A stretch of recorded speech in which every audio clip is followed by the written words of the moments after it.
Good evening, Bruin fans and George Mason fans, and welcome to another episode here of Sports Talk with Rags here in season 3, episode 75. And tonight's guest is a longtime friend and the guy that gave me this idea, Mike Sharp. Mike, how you doing this evening?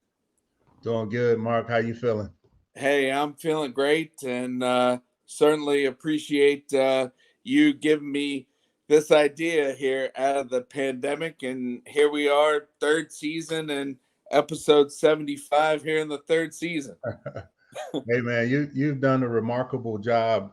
I'm just happy that I was able to share something with someone who would take the idea by the horns, and you know, pretty much ride it off into the sunset. You've done an amazing job. I'm very proud of you, man, and this is awesome, man. I know that you had a passion for sports. You have a passion for sports. You love um, having an opportunity to go witness moments of greatness in the lives of most of the local athletes, and you're a true fan of sports. So who better than yourself to embrace this idea and just take it to the next level and actually make it materialize into something that has been great. I think it's helped serve the community in you know um, in innumerable fashion. So this is awesome. Right. Yes, and thank you, and certainly appreciate it. And one of the things that we've been able to use this platform, and here with it being homecoming week, here has been having a weekly coaches show here with the head football coach here with Rashad, not only being a Bruin alum but leading the Bruin. The Bruin football program, and that we do the episode here weekly during the regular season, and that's one way here that we've used this platform. Yeah, this has been great. Had you not birthed the idea of getting this thing done, and you make it possible for so many people to stay in tune and stay in touch with what's going on a weekly basis. And I'm sure, speaking for myself and also just the Greater Western Branch and probably Tidewater area, Right. we're grateful for persons such as yourself that has taken this and like I said, taking it to another level and just really you're a pioneer, whether you know it or not. You've jumped out there and done something that I don't believe anybody else in the area is doing. And if they are, they probably came on the scene a little shortly after you got started. But I mean, gosh, you have over 300 some episodes. Right. You've been interviewing people left and right, man. Sometimes I get text messages from you saying, "Hey, man, Right. guess who I'm interviewing next week?" Like coach of the Chicago Bears or something. I'm just like, wow. Well, it's kind of interesting that I do have a little offer there to an assistant coach of Detroit, but hey, appreciate your time coming on, and how was it here growing up here in the Tidewater area there around the game of basketball? So, man, there's a rich history, rich culture of basketball down in what's known as the 757. Um, Back then, we didn't have those three numbers in front of the other seven. So Right. um, it was just Tidewater or Southeastern Hampton Roads and everything. And so just kind of, as I've witnessed how things have evolved over the course of time and just being a part of, uh, things at a back in the 90s, early 90s, we had some phenomenal athletes that was blessed to witness perform on the football field and also actually play against on the basketball court. Some of those gentlemen actually played two sports. There were two sport athletes like Allen Iverson, uh, TJ Giles, Right. phenomenal athlete. I mean, that guy's unbelievable. And then you had other great players, it came out of our area. Joe Smith had an opportunity to play alongside of him. Great guy, Tony Rutland, Faisal Abraham, Damon Baycoat. We had the opportunity to witness Michael Evans, make his magic out there on the court at Booker T, and the Deep Creek era, like the dynasty at Deep Creek they used to have in basketball. It was like Deep Creek had stuff on lockdown. At one point in time, Indian River had stuff on lockdown, and so I was just happy that we had an opportunity to um, be in the same category and of competition and get the chance to compete with those guys, who were stellar athletes. Yeah, and the thing is when we had Tony Rutland on there in our first season, and there in the regional playoffs. I mean, we went over to Bethel, and not only is it Tony Rutland there in Bethel's backcourt, but also AI. Yeah, that was an interesting game.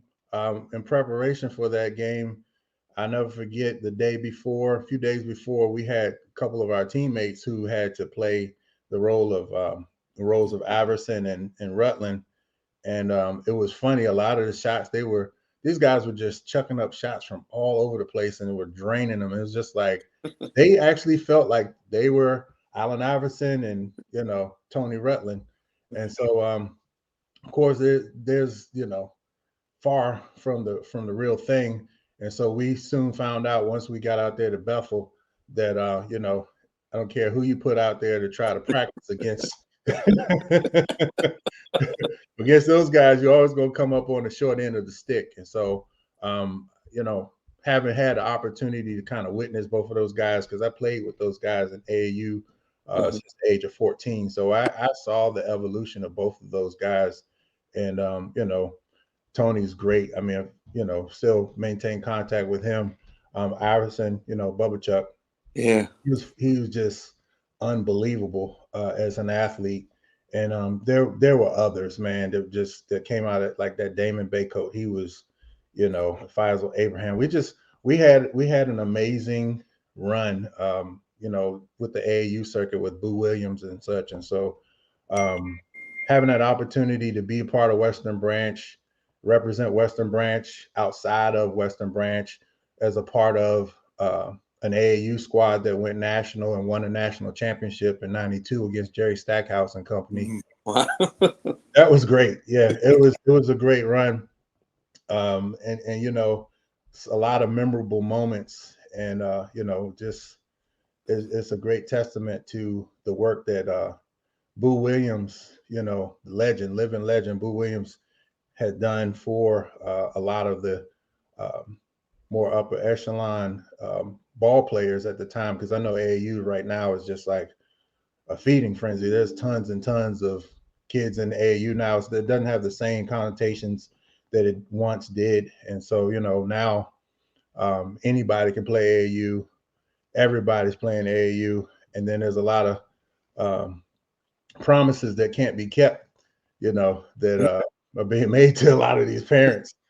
Um, and when you talk about 757, you talk about that that space of time and all the different players. I remember the late Greg Taylor at Deep Creek. Man, they called him Smooth.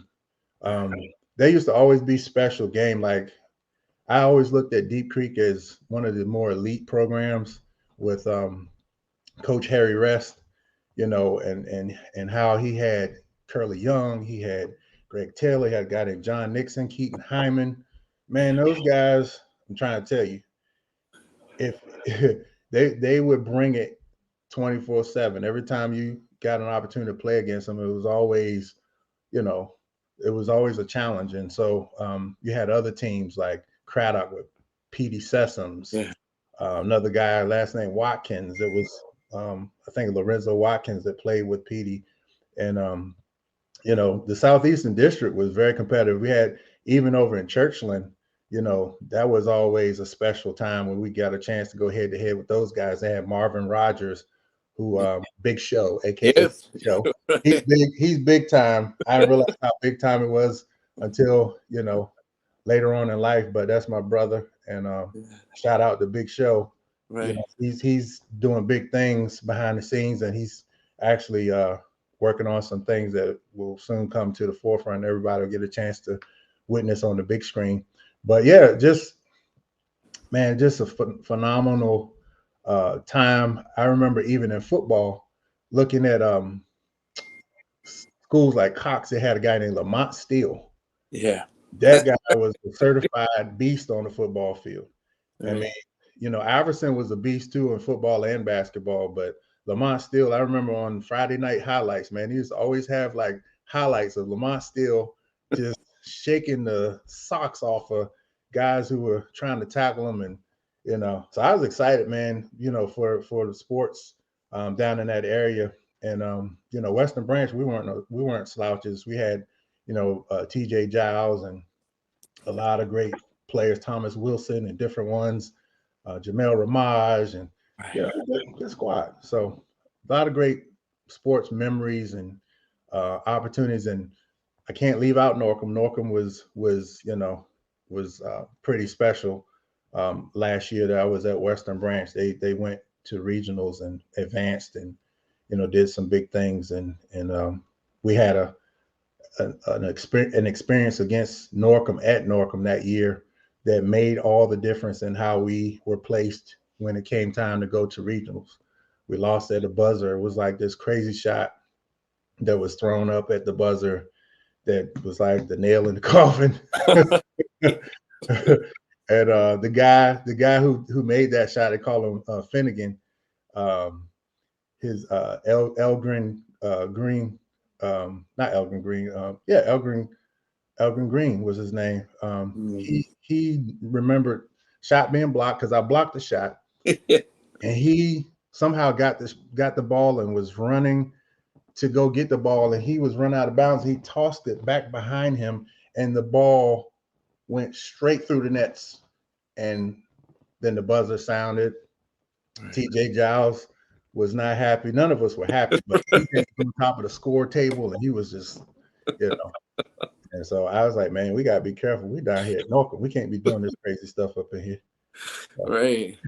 And that was old Norcom, not the Norcom on High Street. That was the old Norcom, yes, the official Norcom back in the day Norcom. That wasn't right. And I know that he was a year older than you, but you can't forget the guy with the left-hand shot, Ivan Chappell. Mr. Chappell. Yes. Mr. Chappell, certified lefty beast. It was great. He did a lot for the program at Western Branch.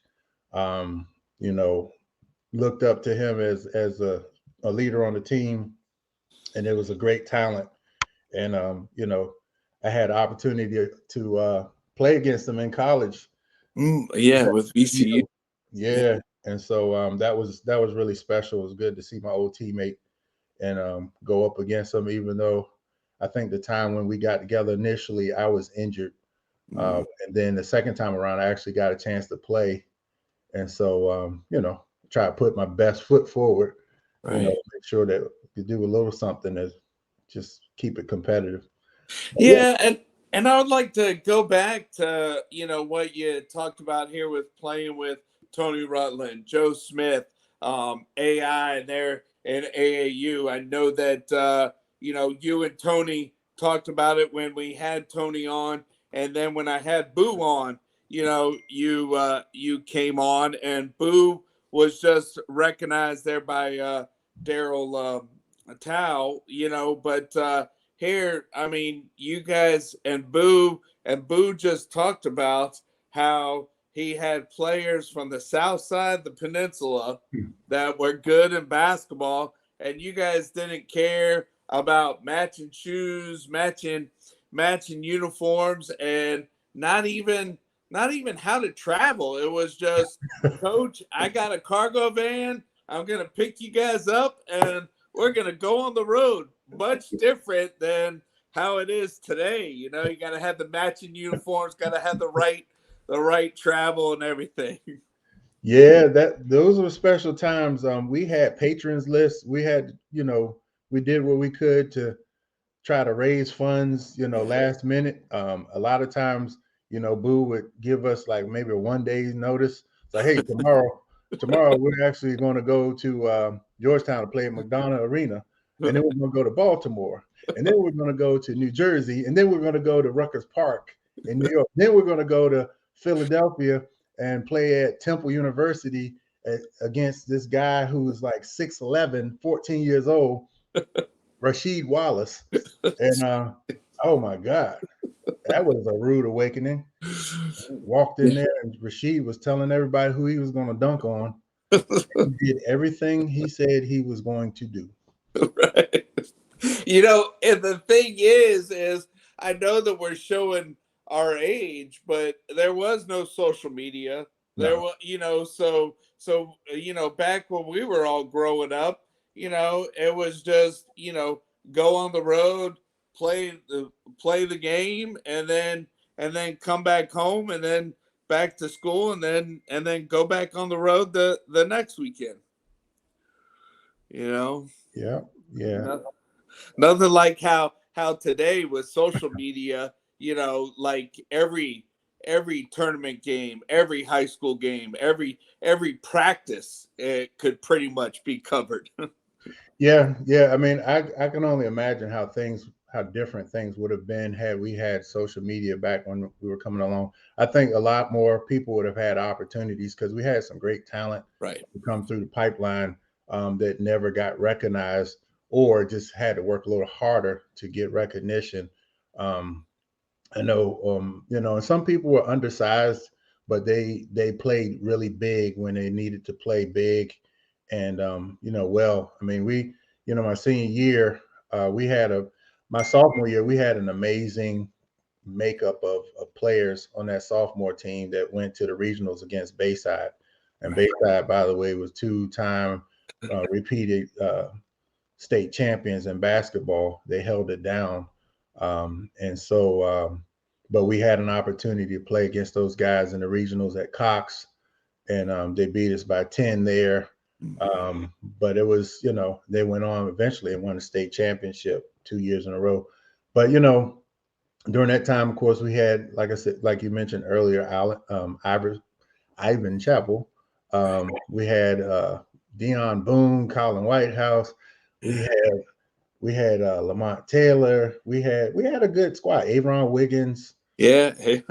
Avron was always like if Avron wasn't having a great game, then the team, we really weren't going to have a great game. So Avron was like the general on the team to try to get things going. And he used to get us hyped when he, take his little 5'7", 5'8" frame and get up there and dunk that basketball, man. That's like if Avron's dunking, man, we all got to give it and do something. So it's funny. I even remember a time. This was like dealing with AAUs where Avron was playing a little AAU, and he came over to Kickingham High School, and it was him and Allen Iverson at the time. They were like 15, 16 maybe, and they were playing one-on-one, and neither one could stop the other. Wow. But then, you had a couple summers and certain things happened, and some super amazing talent was sprayed on certain individuals, and they come back and they're dunking and jumping over people and windmilling and doing all types of stuff and shooting from half court and and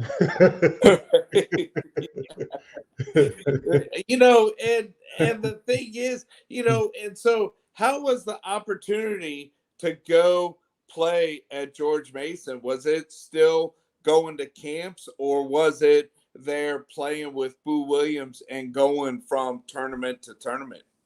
So when I was maybe my last 2 years of high school, I know one of the things that I had an opportunity to do during the course of my journey at Western Branch through Coach Donovan, Mike Donovan, Right. He was a great mentor for me as far as getting me exposure. He's the one got me into Boo Williams. He's the one who also got me into BC All-Star Camp up in Gettysburg, Pennsylvania, where I had an opportunity to play with Rayford Alston. I had an opportunity to play with Stephon Marbury when they were in 8th grade. Yeah. I had an opportunity to play with a whole lot of rising talent and national talent and competition behind the scenes. It wasn't something that was publicized or anything like that. This was just, you get opportunities to play against big guys, and you learn a lot. And you play against people who are better than you. You learn a lot. You play against a Joe Smith. You learn a lot. You play against a Rasheed Wallace. You learn a lot. And so, all those different components, I think it was great to have the opportunity to get out there, man, and just and compete on on different levels and just in doing that during that time, that's when a lot of exposure was given, or a lot of schools started to recognize, like, who's this sharp guy? So my thing I wasn't the biggest offensive threat or anything, but I always took pride in something I knew that I could do very well, which was defend. Right. And so I would be, a great defender. I knew I was a great defender. I know I was a great rebounder. So I always took pride in out rebounding and out defending anybody I ever went up against. So if there was a shot to be blocked, you're gonna see my name up there, sharp shutting it down. So we have. I used to always watch Alonzo Mourning, and man, just watching him and having an opportunity to go witness him play, and then having the opportunity to meet him in person, and Coach Donovan introduced me to him, and he told me I was a ball boy at one of the PITs. Yeah. When I was 13, and met Alonzo. Man, I was 6'3" at the time. He's 6'10", Yeah. and he was just like, give him some advice, Alonzo. And he gave me 2 words. He's like, work hard. And I felt like, I had the major come to God moment, and just, hey, yeah, he told me to work hard. So now Alonzo told me to work hard. So yeah, you get all psyched up. I mean, especially with the PIT and the history of being right here in our own backyard. And then Coach Donovan, hey Mike, this is Indian River, Georgetown recruit number 33, Alonzo Mourning. Hey, meet our upcoming center here for Western Branch, Mike Sharp. You got any words of encouragement? And you sit there and you're all ready, and this McDonald's All-American just says 2 words. Work hard. Two words. And the funny thing, that same time during that PIT, Dan Marley was the MVP of that PIT under Dan. So that shows you how old we are. Right. So, but and the thing is, Mike, I mean, with growing up in the same neighborhood, and you were class of 93, I was class of 94, but hey, just talk about here. I'm not going to say the year, but your class being highlighted here this weekend. It should be a great time here. I mean, Aaron Wiggins here, there from that class, and hey, I know he's going to be listening. But how about the head coach of the varsity Bruins basketball being from your class? Yeah, a lot of great people, a lot of people who ventured off and became great leaders. Charles Thomas, definitely salute and congratulations for taking over the Western Branch boys basketball team.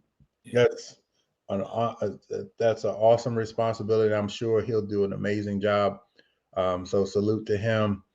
And then Avron. The guys that we came along with. Byron Parker. I don't know if you remember him. Yeah.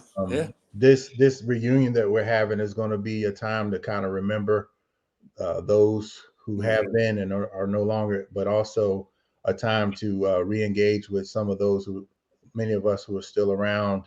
And so just being blessed to be able to see another year. This, well, go ahead, and I'm not going to be ashamed to say it, 30 years removed from having graduated from Western Branch High School back in 1993.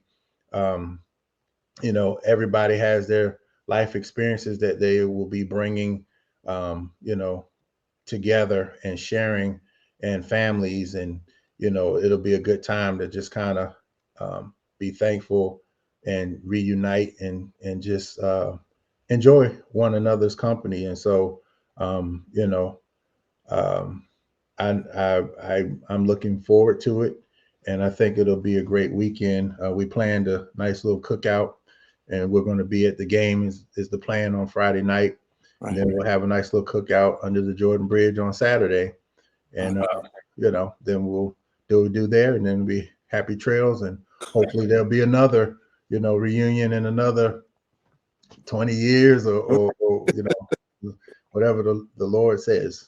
Right.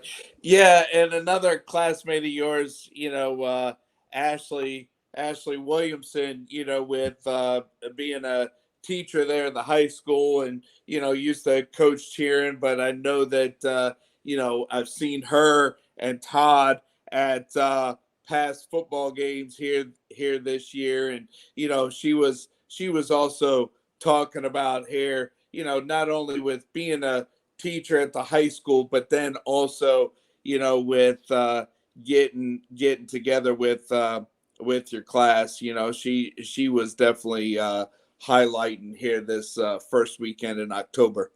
Yeah, Ashley is just so everybody knows, Ashley was always my favorite cheerleader. Right. So, rain, sleet, or snow, Ashley's going to keep cheering and trying to encourage people and stuff. And so, we were grateful to have her there, as well as the other ones. But she was just, there was always something special about her. And she's been helping to really work towards helping to spearhead this reunion, along with several others. And so it's just great that we'll get a chance. Everybody can reunite and talk and share and enjoy one another's company. 30 years after we've left the grounds of Western Branch High School. And so we're hoping for a good time, hoping for favorable weather, Right. and, some good food and fellowship. And so really looking forward to it. I'm hoping that Western Branch can come out with a W Friday night, or it's going to be a little bittersweet on Saturday. So. Right. And it's kind of, I don't know if they did this on purpose, but just with you brought up Deep Creek basketball when we were growing up, but definitely there when we were in the high school. And then, when Rashad's class was coming up, definitely on Friday nights, Western Branch and Deep Creek would play for the district title. And here this year, our homecoming opponent is Deep Creek. Yeah. Well, you already know who I'm rooting for. So. Right. Right. Yeah, but hey, Mike, certainly appreciate your time, and any sorry that we went over, but any words of encouragement here for the football team that's getting ready to play here Friday night for this homecoming weekend. Oh yes. Take pride in the school you represent.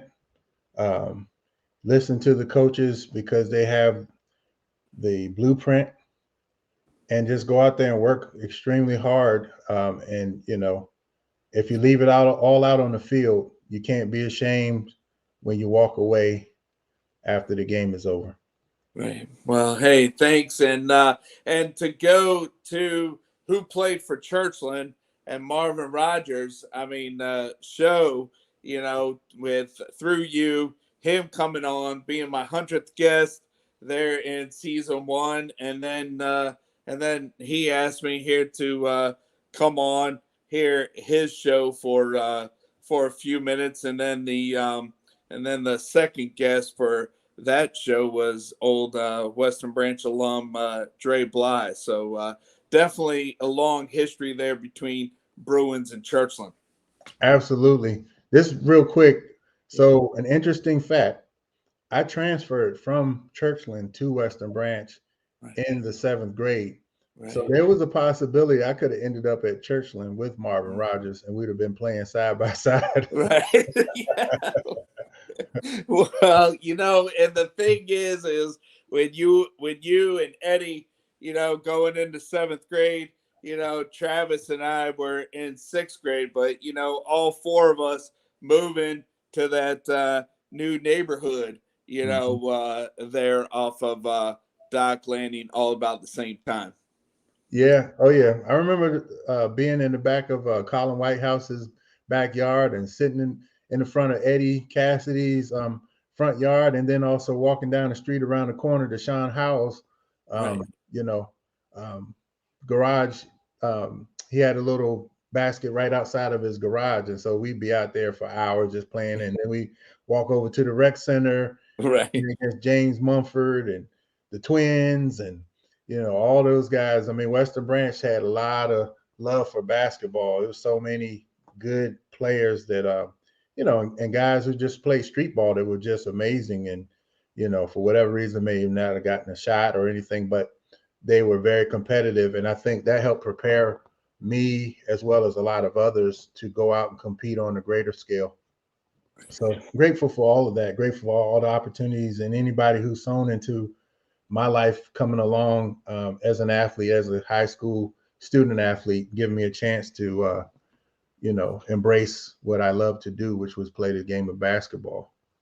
Yeah, yeah, and I definitely remember. I mean, I know with growing up in a military family, we definitely could have gone to a military base gym, to shoot play basketball, do different things. But I definitely, especially when we first moved here, definitely getting that card to go to the rec center and playing some pickup games, and that's how we met people back in the day. Mhm. Oh yeah, yeah. You met them in competition, Right. and good or bad, you knew, what you were up against. So Right. yeah, definitely great times, great opportunities to connect and compete. And I Yeah. think that helps shape a lot of our perspectives on life, as well as our experience in the school. Building Western Branch was a great school, very um, very diversified, and I thought we had a great opportunity to be educated and learn a lot about life as well as um, things we needed for our education. Yes. Well, hey, Mike, I mean, with having this platform, usually the week of homecoming, usually get an alum or, somebody there tied to the school, to come on. So definitely appreciate your time, and thanks again for your longtime friendship, and see you there in person here sometime Friday. Hey, Mark, I definitely thank you for the friendship the bond that we've had over the years, and also just man, you didn't have to have me on, but I'm grateful, and I'm here to support show. I'm here to support Sports Times with Rag. So Right. I'll be your biggest fan next to Well, your wife. Well, thanks. Hey, I certainly appreciate that, Mike, and definitely talking about sports, and just from once we all moved into the neighborhood, any type of sports, and here we are, fast forward to right now, and it should be. I think the weather's supposed to be good this weekend, so it should be a good time come Friday, and then what you guys have planned on Saturday. Awesome, looking forward to it, man, and hope to see y'all come down and try to shake your hand before the Okay. weekend's out. All right. Sounds good. And all right, fans. So that was Western Branch alum here, Mike Sharp. And thanks again for coming on.